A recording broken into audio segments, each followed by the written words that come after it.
I am ready! GMA Weather, serbisyong totoo ng GMA News.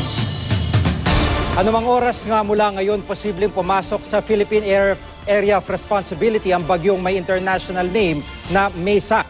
Alamin natin ang detalye mula kay GMA resident meteorologist na si Mang Tani Siginoong Nathaniel Cruz. Mang Tani, magandang gabi po. Good evening, Jiggy. Huling namata ng pag-asa ang mata ng typhoon, 1,165 kilometers dyan sa may silangan ng Giwan, Eastern Samar. May lakas ito ng hangin na 190 kilometers per hour malapit sa gitna at bugso na umaabot sa 225 kilometers per hour.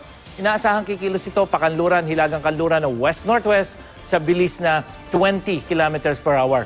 At base sa track ng The Weather Company ay tinutumbok pa rin ang bagyong tatawaging Chedeng o sa pumasok sa PAR ang probinsya ng Aurora. At sa araw ng Sabado, makararanas na ng ulang dulot ng bagyo ang Samar Provinces at Bicol Region. Inaasahan na tatama ang bagyo sa kalupaan ng Aurora. Linggo ng umaga yan ay kung hindi magbabago yung kanyang forecast track, maghapon itong tatawirin ang Northern Luzon at sa linggo ng gabi, posibleng nasa may West Philippine Sea na ito. Mga kapuso, maging I am ready po sa malalakas na ulan at hangin at yung storm surge o yung tinatawag nating daluyong kapag may malalakas na bagyong tulad ng binabantayan natin ngayon. 2 metro o higit pa po ang maaaring taas ng storm surge sa mga coastal areas kung saan lalapit ang mata o yung sentro ng bagyo. Pero pwede pa po itong magbago mga kapuso. Nakadepende rin kasi ang taas ng storm surge sa lakas ng hangin na dala-dala ng isang bagyo. Sa ngayon, ridge ng high pressure area ang umiiral dito sa Northern Luzon at wala pa pong direktang epekto yung ating binabantayang bagyo dito sa ating bansa.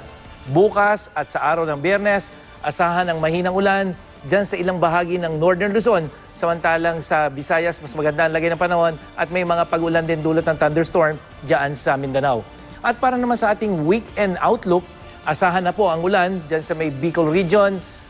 Pagdating ng Sabado at sa Linggo, uulanin na rin ang iba pang bahagi ng Luzon, kasama na ang Metro Manila. Sa Visayas, posible po ang ulan dyan sa may eastern section, yung Samar Leyte provinces, habang sa Linggo, mas magiging maayos na ang panahon. At sa Mindanao, makararanas naman ng thunderstorm. Ito yung mga localized thunderstorm. Pagdating ng hapon, hanggang sa ilang bahagi po yan, kasama na hanggang dyan sa may Zamboanga Peninsula. At Mang Tani, yun nga po, no, sa kabila nung deklarasyon na ginawa ng Pag-asa na opisyal na po na tag-araw na, bakit po ba may ganitong bagyo? Ano po ba yung paliwanag dito? Yes, Jiggy. Yun naman kasing pagtatapos ng Northeast Monsoon, hindi naman naapektuhan yan ng isang bagyo kasi mas malaki yung weather system na nakakapagpahina dyan sa Northeast Monsoon at sasabayan naman yan ng paglakas ng hangin galing sa silangan. So yung pagkakaroon natin ng bagyo sa pag-termination ng Northeast Monsoon ay walang relasyon. So kahit na po ideklarang tag-araw na, ay laging nandyan ang posibilidad na magkaroon ng bagyo na magmumula dito sa may Philippine Sea, Jiggy.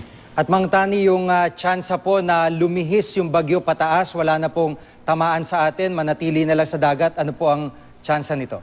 Sa ngayon, Jiggy, kasi medyo mababa yung posibilidad na yung bagyo ay lumiko, imbis na dumiretso rito sa Luzon, ay pupunta ng Japan. Kaya karamihan ng mga tinitingnan nating numerical models ay nagsasabi na tatama ito dito sa Luzon. Posible nga na dito pa sa may Bicol Region o kaya naman ay dito sa may Northern Luzon. Nakikita natin itong area of uncertainty na yan, Jiggy. So hanggang dito sa may Bicol Region o kaya sa may extreme Northern Luzon, diyan posibleng tumama itong sentro ng bagyo. Pero isang sinasabi natin, Jiggy, habang lumalapit itong bagyo dito sa may Luzon, ay ang posibilidad nito ay unti-unting humina. Sa ngayon, ayon sa JTWC, ito ay isang super typhoon, pero habang namabaybayan dito sa may Philippine Sea, unti-unting humihina yan. Kaya yun yung babantayan natin, Jiggy.